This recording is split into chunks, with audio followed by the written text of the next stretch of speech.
عليكم، مرحبا بكم في حلقة جديدة من البودكاست ديالنا. كنتمنى تكونوا بخير وعلى خير. كيف ما شفتوا الموضوع ديال الفيديو ديال اليوم هو الجمال، وما غاديش نهضروا على الجمال بحال كيف ما متعودين نشوفوه في السوشيال ميديا والاعلانات والمعايير ديال الجمال العالميه اللي ولينا كنشوفوا ولينا كنعتبروها هي اللي خصها تكون وخاصنا نتبعوها. اليوم غادي نرجعوا واحد الخطوه اللور، وغادي نهضروا على الجمال واحد من منظور اعمق أصدق وأقرب للواقع النفسي. الحلقة ديالنا غتكون كتهضر على الجمال الداخلي. شحال من مرة كنحسو براسنا مزوينينش بما يكفي، ما تايقينش في راسنا، كنقارنوا راسنا بغيرنا بلا ما نحسو بالناس اللي كنشوفوهم كيسوسوا معنا في قرابين لينا في المحيط ديالنا او لا في السوشيال ميديا، وخصوصا في السوشيال ميديا. هذا الاحساس ما كيجيش من الفراغ، راه نتيجه ديال سنين ديال رسائل غير مباشره. خاصك تكوني هكا، خاصك تبني هكا، خاصك تغيري باش تولي كتعجبي الناس، خاصك تكوني مقبوله باش تحبي، خاصك تكوني كديري هاد الامور معينه باش الناس يتقبلوك. هاد الرسائل غير مباشره اللي كنبقاو نسمعوها او لا العقل ديالنا كي انتربريتيها من خلال داكشي اللي كنشوفوه، من خلال لي بوست ولي ستوري ولي فيديو وداكشي كامل، ولا حتى من خلال شي امور في المحيط ديالنا، او لا حتى من خلال شي امور اللي كتكون جايه من الماضي. ملي كتكوني صغيره كتكوني هز معاك واحد الجروح، كدوزي من تجارب اللي عقلك كيفسر على اساس انك انت خاصك تكوني بواحد الشكل معين باش الناس يبغيوك، باش الناس يتقبلوك. ما يمكنش يتقبلوك كيف ما انت، لا خاصك تكوني ديري 1 2 3 باش الناس يبغيوك وباش الناس يتقبلوك. وهاد الرسائل كيف ما قلت كتجي من خلال واحد الجروح قديمه، من خلال واحد تجارب فاشله، من خلال واحد المقارنات اللي ما عندها حتى شي اساس من صحه. ودابا غادي نحاولوا نشوفوا ونفهموا شنو هو الجمال الحقيقي وشكون اللي قرر التعريف ديالو، وغادي نشوفوا كيفاش الطاقه ديالك كتبرز جمالك اولا كتطفيه، وكيفاش الثقه ديالك كتقدر تبدل الطريقه اللي كيشوفوك بها الناس، وتقبل الذات كيحرك من الحرب مع راسك. واخيرا الاهتمام بالنفس هو اللي كيكمل هاد الرحله هادي. اول حاجه غادي نبداو بها هو الجمال والطاقه. من الناحيه النفسيه، الطاقه هي الحاله الداخليه اللي كيعيش فيها الجهاز العصبي، كيف ما هضرنا عليه في الفيديو السابق ديال الطاقه الانثويه. الجهاز العصبي ديالك الا كنتي عايشه في توتر دائم، في خوف، في ترقب، في توتر، في حتى ملامحك كتشد، كتزير، العينين، الصوت، الحركه ديالك، كلشي كيعكس هاد الحاله هادي. وجربي انك، كنظن انه ما غاديش تشوفيها في راسك حيت ما غادي تقدري تكوني كتشوفي راسك وكتراقبي راسك في كل لحظه، ولكن جربي تشوفي وتراقبي الناس اللي في المحيط ديالك فاش يكونوا في هاد الطاقه هادي ديال الخوف، ديال التوتر وديال الغضب وديال الطاقات السلبيه كلها. فاش يكونوا فيها شوفي الملامح ديالهم كيفاش كيبانوا، شوفي كيفاش كتعكس هذيك الحاله النفسيه ديالهم، وديك الطاقه ديالهم الداخليه كتعكس على وجههم وعلى الصوره ديالهم وكيفاش كيكونوا كيبانوا. خاصك تخلي في بالك انه الجمال ما كيموتش، ولكن كيتغطى بالتوتر. التوتر والقلق والخوف وعدم الامان وعدم الراحه والضغط بزاف كيغطي على داك الجمال ديالنا، وكيخلي انه بحال كيمحيه. وهو ماشي كيتمحى، هو راه كيكون دائما متواجد، ولكن كيتغطى، ما كيبقاش يبان. غادي نعطيك واحد المثال بسيط. شي مرات ملي كتكوني مرتاحه وكتضحكي بلا تفكير طالقه تسرح، ولا كتكون نفسيتك مرتاحه مزيان مع راسك، اولا كيكون مثلا شي حدث اللي مفرح، شي عرس، شي عيد، شي حاجه، وكتكوني فرحانه مع راسك ومرتاحه، كتحسي بان الجمال ديالك كيبرز اكثر، كتحسي بان وجهك بحال ولا زوين، ولا واحد الاشراقه عليه. وهذا الشيء راه ما كاينيش انه الشكل ديالك تبدل، لا، هذا الشيء كيعني ان غير الطاقه ديالك تبدلات. وهذا الشيء اللي كيبين لنا ان الطاقه كتلعب دور كبير بزاف في الشكل ديالنا. وكيف ما قلت لكم، هاد الطاقه كتكون من الحوار الداخلي، الذكريات، الجروح القديمه، الامور اللي كتبقى كتخزن في اللاوعي ديالنا حتى واحد النهار كنوليو كنسحبوا انها حقيقه. الا كنتي دائما كتجلدي راسك، كتحتقريها، عندك واحد الهجوم داخلي، الجسم ديالك كيكون في سرفايفل مود ماشي البيوري مود. ومن هنا غادي ننتقلوا للجزء الثاني من هذه الحلقه ديالنا، اللي هو الثقه بالنفس. الثقه ما كطيحش فجاه، كتكسر بكلمه، بموقف، بسخريه، خصوصا ملي كتجي من شي واحد قريب. وخصوصا هادشي كيبدا من الصغر. بحال مثلا شحال من مثال كنشوفوه قدامنا، بنات فاش كيكونوا صغار كيحسوا بان القيمه ديالهم هي داك القرايه ديالهم. مثلا الا ما جابتش نقطه مزيانه كتحس بان راسها ما عندهاش ثقه في النفس، ما عندها شي حاجه، بحال القيمه ديالها كامله كتختزل في هذاك التفوق ديالها الدراسي فقط. وهنا كيجي الدور ديال الوالدين، الدور ديال المحيط، ولكن للاسف ماشي كلشي واعي بهذا الشيء. الاهم هو اننا حنايا نكونوا واعيين به، وملي نفهموا بان هذاك الصوت اللي في داخل ديالنا ماشي صوت حقيقي، وانما صدى ديال جرح قديم، او لا واحد الكلام اللي كان كيتقال لنا من خلال واحد الناس اللي في المحيط ديالنا، وداكشي كنوعاو بهذا الشيء وكنبداو نبنيو ثقه جديده، وكنفهموا بان القيمه ديالنا ما كتختزلش في شيء واحد. نفسيا الثقه هي الاحساس بانك امنه تكوني كيف ما انت، ما كتجيش غير من النجاح. حيت كاينين ناس ناجحين بطبيعه الحال ولكن مهزوزين من الداخل، وكيكونوا كيحاولوا يبينوا ديك الثقه ديالهم من خلال داك النجاح ديالهم، وكيحاولوا يبينوا داك، اولا كيحاولوا ياخذوا داك الحب ديال الناس والتقبل ديالهم والتصفيقات ديالهم من خلال داك النجاحات ديالهم، حيت هكاك هما كيحسوا براسهم انهم واثقين من نفسهم. ولكن بطبيعه الحال هذا الشيء غلط، وغلط كبير. الثقه في النفس كتبدا ملي كتقولي حتى الا فشلت راه قيمتي باقيه هي، حتى الا ترفدت راني باقيه في نفس الحاجه، باقيه في نفس ليطا، باقيه القيمه ديالي عاليه كيف ما كانت وكيف ما غادي تكون وكيف ما غادي تزاد اكثر واكثر. بقاو كديروا واحد التمرين صغير غادي يبقى يبين لكم ليطا ديال الثقه في النفس ديالكم، وغيخلي العقل ديالك غتثبتي ليه بشكل يومي انك انت انسانه واثقه من نفسك وكتختاري راسك. حيت شي مرات كنكونوا بصح عندنا واحد الثقه في النفس كتقدر تكون شويه ضعيفه، ولكن المهم كاينه، وحنا كنظنوا بانه ما كايناش. بحكم اننا ما كنردوش البال لبعض الامور اللي كنديروهم بشكل يومي، ما ما ما كان ما كنردوش ليهم البال، وكنقولوا انه راه ما كايناش كاع. داكشي باش بقاي كل نهار فكري في واحد 3 ديال المواقف صغيره اختاريتي فيها راسك. شي مره مثلا شي موقف، مثلا عيطات عليك شي صاحبتك ولا شي واحد وقال لك واش تقدري تخرجي معايا ولا تقدري ديري معايا شي حاجه، وانت في داك النهار كنتي عيانه، اولا كان عندك بزاف ديال الخدمه، اولا كنتي مضغوطه بالقرايه، ما كنتيش مساليه وكان خاصك تقولي لا، قلتي لا، قلت لها سمحي لي ما نقدرش نخرج معاك راه عندي شي حاجه كذا وكذا. هنا اختاريتي نفسك. موقف اخر مثلا انه مثلا شي حد تعامل معك بشي طريقه اللي ناقصه، ودويتي معاه ووقفتيه عند الحد ديالو وعلمتيه انه يتعامل معك بطريقه اللي مزيانه ويحترمك ويعاملك بادب وبلباقه كيف ما انت كتعاملي معاه. عاوتاني بحال هاد المواقف هادو بحال هادشي كيبينوا العقل ديالك وكيذكروك بانك كتختاري نفسك كيف ما قلت لكم. وهذا الشيء اللي كيبني العقل، كيبني عفوا كيبني الثقه بشويه بشويه بالفعل اليومي. حتى ديك الثقه اللي كانت ضعيفه كتبدا تكبر بشويه بشويه، كتقولي فعلا انا راني واثقه في نفسي، راني عاطيه قيمه لراسي، راني عازه راسي. وهذا الشيء كيخليك بشويه بشويه كتكبري من الثقه ديالك. وما يمكنش نهضروا على الثقه في النفس بلا ما نهضروا على تقبل الذات. تقبل الذات هو واحد الحاجه اللي مهمه بزاف بزاف بزاف بزاف، واهم من كل شيء.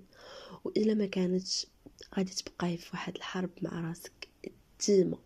هي ماشي سهله صراحه باش نوصلوا ليها، صعيبه ولكن مهمه. تقبل الذات ماشي هو انك تبغي كل شيء فيك، تبغي اي ديتاي كاين فيك، في جسمك، في شكلك، في شخصيتك، في عقلك، مش في عقلك، بغيت نقول في شعرك، في وجهك، في الديتاي ديالك. لا، ولكن هو تحترمي راسك كيف ما انت، تحترمي اي حاجه كاينه فيك وحسنتي ما عجبكش او كتحسي بها خاصها الاصلاح. هو انك تكوني دائما كتقدري وكتحترمي اي حاجه واي تفصيل كاين فيك. انا هنا ما كنقولش لك غادي تقبلي نفسك الا كنتي مثلا خايبه ولا كدير، ما كنقصدش خايبه شكلا، كنقصد خايبه فعلا انك كتعاملي مع الناس باحتقار، انك كتعاملي بطريقه غير محترمه، انك كتقللي من الناس، انك شخصيتك كدير شي حوايج اللي خايبين ولا عندك عادات سيئه. لا، بطبيعه الحال هادشي ما كنتقبلوش، هادو عادات سيئه فينا خاصهم يتبدلوا. انا كنقصد تقبل الروح، تقبل الذات، تقبل الجسم، تقبل الشكل. وما تنساوش اننا واحد الروح من عند الله سبحانه وتعالى. كرم من الله سبحانه وتعالى بالعقل وبزاف ديال الامور وبزاف ديال النعم اللي زوينه. ما يمكنش نبقاو نختزلوا ونقصوا من كاع داكشي اللي عندنا، اولا ما نشوفوش كاع داكشي اللي عندنا ونركزوا غير على الامور اللي ما عندناش. الحمد لله عندنا الصحه ديالنا، عندنا بطبيعه الحال الناس اللي ما عندهمش الصحه ديالهم الله يجيب لهم الشفاء. عندنا بزاف بزاف بزاف بزاف ديال النعم اللي الا جينا نفكروا فيها راها لا تعد ولا تحصى. هذاك الجسم ديالك اللي كاع نهار وانت كتنتقدي فيه راه هو اللي هازك، راه هو اللي مخليك واقفه وخارجه خدامه، هو اللي مخليك كتدخلي الفلوس، هو اللي مخليك كتقراي باش تبني المستقبل ديالك، هو اللي كيخليك تتعلمي باش تولي انسانه مثقفه وانسانه واعيه وانسانه كتعرف تهضر وانسانه واعره، هو اللي مخليك انه تخرجي تدوري تشوفي تمتعي، هو اللي حامل كاع هادوك لي زورغان ديالك اللي كيخدموا عليك وكيحاولوا انهم يوفروا لك الطاقه ويوفروا لك لي فيتامين ويوفروا لك الحديد ويوفروا لك اي حاجه انت محتاجاها باش تعيشي حياه مزيانه. واي حاجه فينا، اي تفصيله فينا خصنا نتقبلوها، حيت الا جينا نشوفوا من داكشي من منظور الايجابي غنلقاو باللي كاين واحد الامور اللي زوينه في كل حاجه كتبان لنا في راسنا ما عجبناش. واكيد كنبقاو دائما غاديين بداك الفكر ديال التطور، الفكر ديال التحسين. اي حاجه بنت لنا شويه ماشي هادي كنحاولوا نحسنوها ونطوروها، ولكن في هذاك لا بيريود ديال التحسين ماشي كنكونوا رافضينها، ما حاملينهاش، ما متقبلينهاش، محتقرينها. لا، خليك متصالحه مع نفسك. بحال مثلا البنات اللي كتسقط لهم شعرهم، كاينين شي بنات كنشوفهم انايا غير كيبدا يطيح لها شعرها بزاف كيوصل لواحد لي طال اللي كيولي خفيف بزاف، صافي كتولي دير دائما الزيف، ما كتبقاش باغا تبينو. ما كديرش الزيف حيت زعما دارتو تحجبت، لا كديرو غير باش تغطيه. فديك لا بيريود كتكون كتعالج فيه ولكن ما حاملاش راسها، وديما كتهضر عليه بطريقه خايبه، وديما ما حاملاش لي طال اللي وصل ليها. علاش غادي تكوني في هاد لي طال هادي؟ اوكي، شعرك طاح، شعرك حراش، شعرك تخسر، وات ايفر شنو طرا ليه، خليك متقبله كما هو. راكي انت كتعالجي فيه، مع الوقت راه غادي تحسن، راه الاهتمام كيحسن اي حاجه، تيقوني الاهتمام كيحسن اي حاجه. غير هو كاين شي امور كتاخد شويه ديال الوقت، تقدر تاخد حتى سنوات، ولكن راه اي حاجه كتحسن واي حاجه كتطور. وما تنسيش انه الا كنتي مخليه راسك بداك التفكير ديال ما غادي نتقبل راسي وما غادي نبغي راسي حتى نحسن هاد اللعيبه هادي في هاد القضيه هادي، حتى تقاد عاد ديك الساعه غادي نقدر نتقبل نفسي ونكون مرتاحه مع راسي. ما عمرك ما غادي ترتاحي مع راسك الا كنتي بحال هكا، حيت نهار غادي تصلحي هذيك الحاجه اللي ما كانتش عاجبك غتخرج لك واحد الحاجه اخرى، وغتشوفي في راسك واحد الحاجه اخرى اللي ما حاملاهاش وما غاديش تعجبك، وغادي تطيحي في نفس الموقف، وغادي تقدري تكوني الموقف ديالك يكون اكثر عمقا وغيأثر عليك اكثر، ويقدر يطيح لك الثقه بالنفس ديالك بشكل كبر. لذلك خصنا نتقبلوا نفسنا كيف ما حنا، باي حاجه فينا، باي حاجه عندنا، خصنا نبغيو راسنا كيف ما هي، كيف ما خلقنا الله وكيف ما حنايا، ونحاولوا نطوروا من راسنا، نحاولوا نحسنوا من راسنا. وكاين بزاف ديال السبل باش نديروا هذا الشيء. فاخر رساله غادي نقول لك في هذا الجزء: خليك حنينه مع راسك، خليك لطيفه مع راسك، بركه ما تهاجمي في النفس ديالك وتعذبي فيها. الرفض الداخلي عزيزتي كيتحول لتعب والقلق، ولكن منين كتصالحي مع راسك كتطلق واحد الطاقه كبيره ديال الراحه، وهذيك الطاقه كتعاونك باش توصلي لبزاف ديال الحوايج، هي اللي كتخليك تقبلي ذاتك بطبيعه الحال، وكتخليك تعاونك انها تطلعي الطاقه ديالك الانثويه، وانك تطلعي الثقه بالنفس ديالك. وفاش كيكونوا فيك هادشي كامل راه غادي تكوني مرتاحه في العلاقات ديالك، كسوا الصداقات او لا في الزواج او لا في علاقتك مع ناس دايرين بك بشكل عام، وحتى في لو بروفيسيونيل كتكوني مزيانه، وحتى في الدراسه ديالك كتكوني مزيانه، وكيبانوا لك اهداف اخرين وكتبان لك امور اخرى وانجازات اخرى، وكتكوني قادره انك توصلي لهم بشكل اسهل. وخلي في بالك انه الناس اللي كيحطوا لك واحد المعيار باش انهم اولا واحد الشرط باش انهم يتقبلوك ويبغيوك، هذوك الناس ما كيبغيوكش.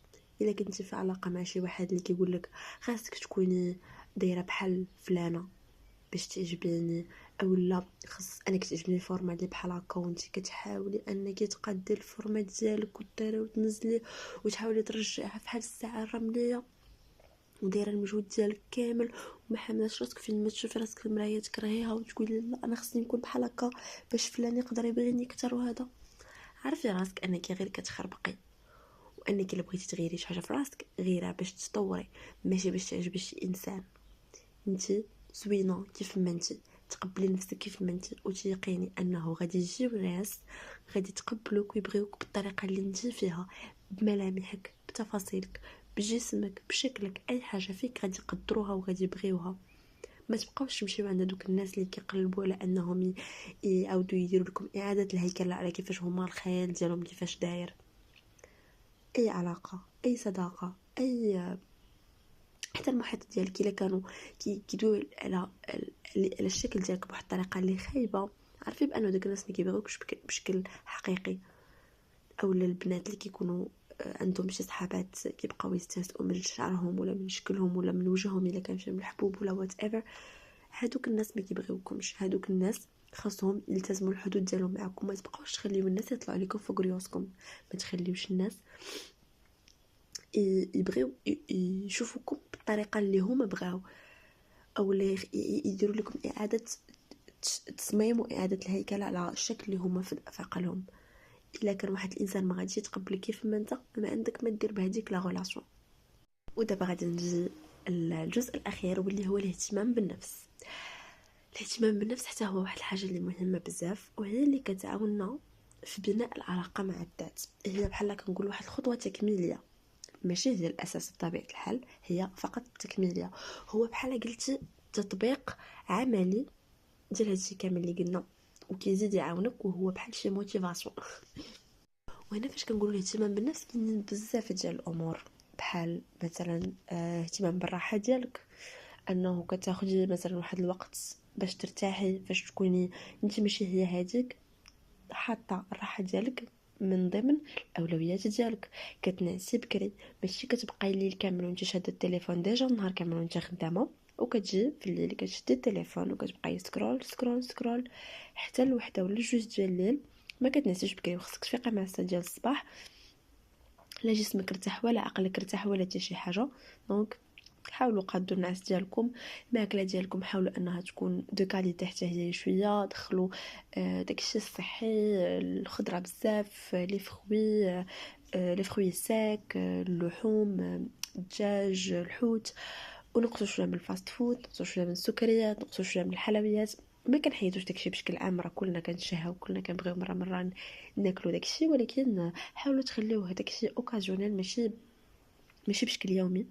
بحال هكا مره في جوج سيمانات ولا مره في السيمانه كاع، ولا على حساب شنو انت كتبغي. ولكن المهم غالبيه ديال الاكل ديالك يكون اكل صحي واكل منزلي. اهتمي بالرياضه ديالك، حتى هي الرياضه كتعاون بزاف انك تعلي الثقه في النفس ديالك. داك لو في ديال انك كتنوضي في الشتاء، في البرد، في الصيف، في اي وقت، وكتلبسي الحوايج ديال السبور ديالك وكتهزي الساك ديالك وكتمشي لاصال، اولا كتخرجي تجري، اولا كتخرجي تمشي في اي ظرف كيف ما كان. اشنو ما كانوا الاولويات واشنو ما كانوا الالتزامات اللي عندك، كتبقاي ملتزمه حتى بهذيك الرياضه. هادشي كيعاونك كيخلي اللاوعي ديالك يستوعب انه انت عندك هدف وملتزمه به. هادشي كيعني انه انت كتحترمي الاهداف ديالك وكتحترمي الصحه ديالك وانسانه قويه. وهادشي كيبقى كيتثبت نهار بعد نهار في لانكونسيونس ديالك، ومن هنا كتبنى الثقه بالنفس اكثر واكثر. وعاد غادي نجيو لا بارتي ديال الاهتمام بالجسم ديالنا. نبقاو دائما نحاولوا ندوشو جوج المرات في السيمانه، هي القليله، جوج المرات راها بزاف صراحه، ولكن المهم انا نقدر نقول لكم مره في كل يومين هي القليله. مره في السيمانه تكون تمشي للحمام اولا ديري داك الدوش اللي كيكون عميق وطويل وفيه بزاف ديال الاجزاء من الكوماج ومن كل شيء. ولكن غالبا حاول ان الدوش ديالك يكون جوج ديال مره في يومين. الشعر ديالك يتغسل جوج المرات في السيمانه. الشعر اللي كتبغي نقول عليه جوج مرات في السيمانه ماشي الدوش حيت الدوش خاصكم غالبا من الاحسن انه الدوش كل نهار، ولكن دابا مع البرد كاين اللي ما كيقدرش يدوش كل نهار، فغادي مزيان الا دوشتي جوج المرات اولا مره في كل يومين. الشعر كيتغسل جوج المرات. فين ما تغسلي شعرك حاولي ديري ليه شي ماسك مره في السيمانه، ديري ليه شي حمام زيت، شي زيت كديريه ولا شي حاجه ولا شي تريتمون كديريه لشعرك. مره ديري ليه ماسك لوجهك، مره في السيمانه ديري كوماج لوجهك، يقدر الا ما عندكش باش تشري ان كوماج ديال زعما شي واحد اللي مزيان ومن عند من لي غران سورفاس وداكشي، خدي غير ديري غير داكشي ديال الدار. راه كاينين بزاف ديال الوصفات ديال هادشي، وحتى الشعر حتى هو كاينين بزاف ديال الوصفات طبيعيه واللي فعاله بشكل كبير. الجسم ديالك حتى هو بقاي ديما كديري ليه لي غوماج مره في السيمانه تبريمه اولا مره في جوج سيمانات تبريمه. ديري النيله كتعاون على كتصفي اللون ديال البشره، وبزاف ديال المواد اخرى. وما تنسيش الترطيب، حاولي انك ترطبي جسمك كل نهار. الترطيب كيعاون بزاف انه مثلا البلايص اللي عندك فيهم بقع شويه داكنه اولا لي طاش وداكشي كيبدا اللون كيتفتح بشويه بشويه مع الاهتمام. كيخلي لابو ديالك ديما رطبه ما كتنشفش ليك. بالنسبه للناس اللي عندهم مشكل ديال جلد الابز كينقص بشكل كبير الا كنتي كترطبي بشكل يومي. وجهك حتى هو حاولي ترطبيه بشكل يومي. ديري ليكرون سولير ديالك. وهذا الشيء كامل فاش كنديروه عاد من بعد كيجي الميك اب والشعر نقادو بالبلاك وبالسشوار وبداك الشيء. ملي كنتي كديري هادشي بلا ما تكوني كتهتمي بنفسك من الداخل، بلا ما تكوني كتهتمي بشعرك بشكل اسبوعي على الاقل، بلا ما تكوني وجهك مره كديري ليها لي ماسك وكديري ترطيب وداكشي كامل، راه ما غاديش يبان عليك الميك اب زوين. غيبان وجهك ناشف وغيبان داكشي معلق فوق لابو ديالك، وشعرك غادي يبان مزيج وما غاديش يبان زوين، غتباني بحال غير كترقعي. فدائما الجمال كيبدا من الداخل ديالنا ماشي من برا. وكل ما كنتي زوينه من الداخل فداكشي كيتعكس على الوجه ديالك. عاد كيف ما قلنا كيجي لا بارتي ديال الاهتمام حتى هي تكميليه ولكن مهمه. واخر حاجه غادي نقولها لك عزيزتي باش نختم بها هذه الحلقه هذه، هو الجمال الحقيقي ما كيتفرجش ما كيتصنعش، كيبان ملي كتكوني مرتاحه مع راسك. طاقتك، الثقه ديالك، تقبلك لذاتك واهتمامك بذاتك هما سر الجمال اللي كيبقى. كوني ظريفه مع راسك، كوني حنينه معها، تقبليها كيف ما هي. راكي زوينه كيف ما انت، وراكي كافيه كيف ما انت، والقيمه ديالك راها كبيره. هزي راسك وخلي القيمه ديالك دائما الفوق، وشوفي نفسك بواحد الشكل اللي زوين، بواحد الشكل اللي واحد الانسان اللي ما كاينش بحالها. حيت بصح كل واحد فينا عنده شي امور اللي كتميزو ما كاينينش عند الناس الاخرين. كل واحد فينا مختلف بزاف على الناس الاخرين. فدائما ركزوا على الامور الزوينه اللي فيكم، على الامور الحسنه، وتقبلوا حتى الامور اللي ما زويناش وحاولوا تصلحوها وتهتموا بنفسكم. ومع الوقت الثقه ديالك غادي تطلع، حب الذات ديالك غادي يطلع، وغادي تولي احسن. شكرا لكم بزاف على الاستماع ديالكم. نشوفكم في حلقه جديده ان شاء الله. سلام.